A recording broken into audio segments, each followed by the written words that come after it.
দেখতে পাচ্ছেন ইতিমধ্যে পুলিশের সহযোগিতা এবং বদনগঞ্জ বিজয় সহযোগিতা দেখতে পাচ্ছেন একের পর এক যারা আহত হয়েছেন তাদেরকে হাসপাতাল উদ্দেশ্যে নিয়ে আনা হচ্ছে পুলিশের গাড়ি করে দেখতে পাচ্ছেন সেই ছবি ইতিমধ্যেই পুলিশ প্রশাসনের তরফ থেকে তাদেরকে অ্যাম্বুলেন্স করে নিয়ে যাওয়া হচ্ছে সেই ছবি দেখতে পাচ্ছেন সরাসরি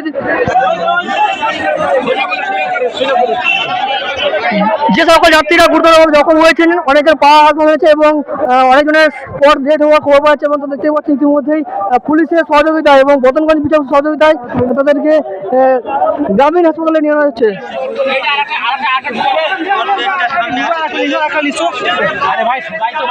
দেখতেই পাচ্ছেন পুলিশ প্রশাসনের তরফ থেকে ইতিমধ্যে গোঘাটের পাণ্ডগ্রামে যাত্রীবাহী বাসের সঙ্গে ট্রাক্টরের মুখোমুখি সংঘর্ষ, মৃত এক, আহত 20 জন। প্রথমে স্থানীয়রাই দুর্ঘটনাগ্রস্ত যাত্রীবাহী বাস থেকে আহতদের উদ্ধার করে কামারপুকুর হাসপাতালে পাঠায়।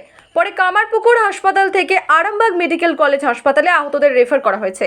এলাকায় গোঘাট থানার পুলিশ। আরামবাগ থেকে বদনগঞ্জ যাচ্ছিল যাত্রীবাহী বাসটি। গোঘাটের পাণ্ডগ্রামে ট্রাক্টরের মুখোমুখি সংঘর্ষ হয় যাত্রীবাহী বাসটির। ঘটনাস্থলে মৃত্যু হয় একজনের, বাকি 20 জন আহত হয়েছেন। ঘটনাস্থলে আসে গোঘাট থানার পুলিশ। পুলিশ আহতদের উদ্ধার করে চিকিৎসার জন্য হাসপাতালে নিয়ে যায়। জানা গেছে এদিন সন্ধ্যে 7:30 নাগাদ আরামবাগ থেকে যাত্রী নিয়ে গোঘাটের বদনগঞ্জে যাচ্ছিল। সেই সময় অপর দিক থেকে একটি ট্রাক্টর আসছিল। নিয়ন্ত্রণ হারিয়ে ট্রাক্টরের সাথে বাসটির মুখোমুখি সংঘর্ষ হয়। দুমড়ে মুচড়ে যায় বাসটি। ঘটনাস্থলেই একজনের মৃত্যু হয়। পুলিশ জানিয়েছে মৃত ব্যক্তির নাম তপন দে, বয়স 53, বাড়ি পশ্চিম মেদিনীপুরে চন্দ্রকোনার বিষ্ণুদাসপুরে।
ঘটনাটা বলতে আমরা তো এখানে স্পটে ছিলাম না, মানে খবর পেয়ে এসে যেটা দেখলাম মানে এবং স্থানীয় এখানকার পাশাপাশি যাদের বাড়ি আছে তাদের কাছ থেকে যেটা জানতে পারলাম, বাসটা আরামবাগ থেকে বদনগঞ্জের দিকে যাচ্ছিল এবং বদনগঞ্জের থেকে আরামবাগের দিকে একটি মোড়াম বোঝাই ট্রাক্টর যাচ্ছিল।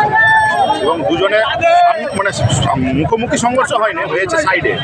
এবং ডান সাইডে যতগুলো প্যাসেঞ্জার বাসের বসেছিল তাদের অবস্থা খুবই আশঙ্কাজনক। এবং একজন তো এখানে স্পট ডেথ হয়ে গেছে, তাকে চেনাও যাচ্ছে না, মানে তার এমন অবস্থা হয়ে গেছে তাকে চেনাও যাচ্ছে না। এবং বাকি যে 6 জনের অবস্থা খুবই আশঙ্কাজনক।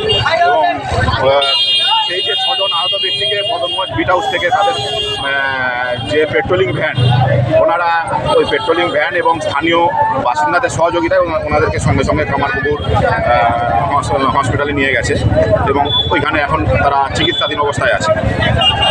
কোনো মানে তাদেরকে চেনা যাচ্ছে না যারা হয়েছে ঘটনাটা? না, মানে যাদের হয়েছে তাদের মধ্যে কাউকেই চিনতে পারা যাচ্ছে না, মানে এবং যারা এখনো যারা আশঙ্কাজনক অবস্থায় আছে তাদের মধ্যে সেই সেন্স নেই, তারা বলার মতো পরিস্থিতি নেই, আশঙ্কাজনক অবস্থা। জায়গাটা হচ্ছে ধরমপুর কাঠমিল। একটা বাস এই আমাদের আরামবাগ থেকে বদনগঞ্জের দিকে যাচ্ছিল, আর বদনগঞ্জ থেকে একটা ট্রাক্টর আসছিল, একদম ড্রাইভারের সাইডটা চেঁচে বার করে দিয়েছে ট্রাক্টরটা। একজন স্পটিং ডেথ হয়েছে, একাধিক ইনজোর হয়েছে। আমরা কোনো রকম তাদের উদ্ধার করে হসপিটালে নিয়ে এসেছি। যে মারা গেছে কি পথচারী ছিল? না, বাস যাত্রী ছিল। সে কোথায় যাচ্ছিল কি জানতে পেরেছে পরিচয়? না, এখনও ঠিক জানতে পারা কোন যায়নি। জায়গায় ঘটনাটা ঘটেছে? এটা ঘটেছে হচ্ছে ওই পাণ্ডুগ্রাম আর ধরমপুর, পাণ্ডুগ্রাম আর শান্তিপুরের ঠিক মাঝখানে ধরমপুরে একটা চেরাই কল আছে, সেই চেরাই কলের সামনে। বাসটা কোন দিক থেকে আসছিল? বাসটা যাচ্ছিল আরামবাগ থেকে, যাচ্ছিল বদনগঞ্জ দিকে।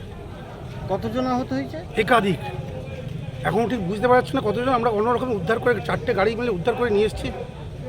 সকলকেই কি কামারপুর গ্রামীণ হাসপাতালে চিকিৎসা এখান থেকে বেশিরভাগটাই আরামবাগ চলে যাচ্ছে।